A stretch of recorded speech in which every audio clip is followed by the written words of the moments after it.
அண்மைச் செய்தி. கிருஷ்ணகிரியில் மழை கொட்டி தீர்த்து குடியிருப்புகளுக்குள் வெள்ளம் புகுந்துள்ளது. கிருஷ்ணகிரியை அடுத்த காவேரிப்பட்டினம் பகுதியில் பெய்த கனமழை காரணமாக எம்ஜிஆர் நகர் பகுதியில் சுமார் 3 அடி உயரத்திற்கு குடியிருப்பு பகுதியில் மழைநீர் தேங்கியுள்ளது. இதனால் அங்குள்ள பொதுமக்கள் அவதியடைந்து வருகின்றனர். விவரங்களை வழங்குவதற்காக செய்தியாளர் பழனிவேல் நம்முடன் இணைக்கிறார். பழனிவேல், 3 அடி உயரத்திற்கு குடியிருப்பு பகுதியில் மழைநீர் தேங்கியுள்ளது. அங்குள்ள மக்கள் இதனால என்னென்ன பிரச்சனைகளை ஃபேஸ் பண்றாங்க? அங்குள்ள களச்சூழல் என்ன? அருணா, கிருஷ்ணகிரி மாவட்டத்தில் கடந்த 2 நாட்களாக அவ்வப்போது தொடர் மழையானது பெய்து வந்து கொண்டிருக்கிறது. குறிப்பாக வானிலை நிலையம் அதிக கனமழை கிருஷ்ணகிரி மாவட்டத்தில் பெய்யும் என ஒரு எச்சரிக்கை விடுக்கப்பட்டிருந்தது. இந்த நிலையில் இரவு நேரங்களில் மழையானது தொடர்ந்து பெய்து வந்தது.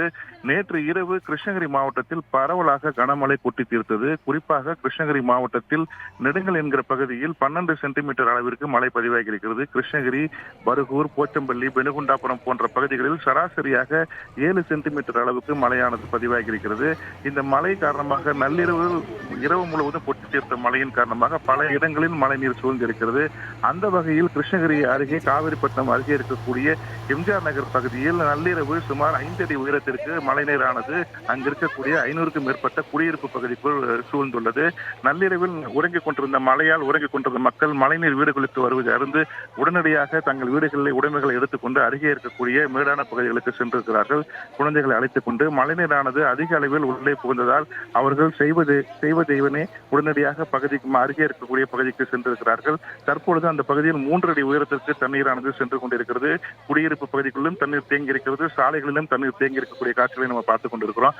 குறிப்பா பாத்தீங்கன்னா இந்த பகுதியில் சவுளூர், தாலாக்கோட்டாய், பனங்கோட்டாய் போன்ற பகுதிகளில் இருக்கக்கூடிய மழைநீர், அந்த பகுதியில் பெய்த மழைநீர் ஆற்று கால்வாய் மூலமாக, பாசன கால்வாய் மூலமாக அது தென்பெண்ணை ஆற்றுக்கு செல்ல வேண்டிய மழைநீர் ஆகும். ஆனால் பல இடங்களில் கால்வாய் அடைப்பு ஏற்பட்டிருப்பதாலும் ஆக்கிரமிப்பு செய்யப்பட்டிருப்பதாலும் அந்த தண்ணீர் வழி மாறி தற்பொழுது இந்த பகுதிக்குள் சூழ்ந்திருப்பதாக சொல்லப்படுகிறது.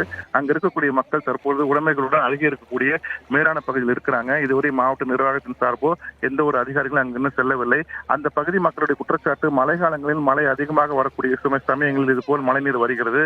கால்வாய்கள் முறையாக தூர்வாரப்படுவதில்லை, முறைப்படுத்தப்படுவதில்லை. இதனால் இது போன்ற காலங்களில் நாங்கள் மிகுந்த சிரமத்துடன் குழந்தை குட்டிகளோடு சிரமப்படுவதாக ஒரு குற்றச்சாட்டை சொல்றாங்க. அதே போல இதுபோல் அதிக கனமழை வரக்கூடிய நேரங்களில் எங்களுக்கு மழை தொடர்பான எச்சரிக்கைகளும் முறையாக தெரிவிப்பதில் என்ற கருத்தை அவங்க முன்வைக்கிறாங்கன்னா, தற்பொழுது அந்த பகுதியில் அந்த உடைமைகளை, அதாவது அந்த உடைமைகளை மீட்கும் பணியில் அவர்களே ஈடுபட்டிருக்கக்கூடிய காட்சிகளை பார்க்கிறோம். பள்ளி செல்லக்கூடிய குழந்தைகள் அவர்களுடைய பாட புத்தகங்கள், யூனிஃபார்ம்கள் அனைத்துமே மழைநீரில் சிக்கியிருக்கிறது. தற்பொழுது அந்த பகுதியில் சூழ்ந்திருக்க மழைநீரை அவர்களே அப்புறப்படுத்தும் முயற்சி ஈடுபட்டிருக்காங்க. ஆனால் தொடர்ந்து மழைநீரானது வந்து கொண்டே இருப்பதால் நேற்று இரவு 5 அடி உயரத்திற்கு வந்த மழைநீர் தற்பொழுது 1 அடி குறைந்து கிட்டத்தட்ட 3 அடி அளவுக்கு வந்து கொண்டிருப்பதாக தெரிகிறது.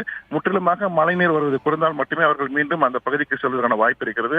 தற்போது அந்த பகுதியில் இருக்கக்கூடிய மக்கள் தங்கள் உடைமைகளை விட்டு உணவு இன்றி அருகே இருக்கக்கூடிய பகுதிகளில் முகாமிட்டிருக்காங்க. 3 அடி உயரத்திற்கு குடியிருப்பு பகுதியில் மழைநீர் தேங்கியுள்ளது. இதனால் அங்குள்ள பொதுமக்கள் மிகுந்த அவதியடைந்து வருகின்றனர். இதுகுறித்து அந்த மாநகராட்சி உடனடியாக நடவடிக்கை எடுக்க வேண்டும் என்பதே அந்த பகுதி மக்களின் கோரிக்கையாக உள்ளது. உங்களுடைய தகவலுக்கும் நன்றி பழனிவேல்.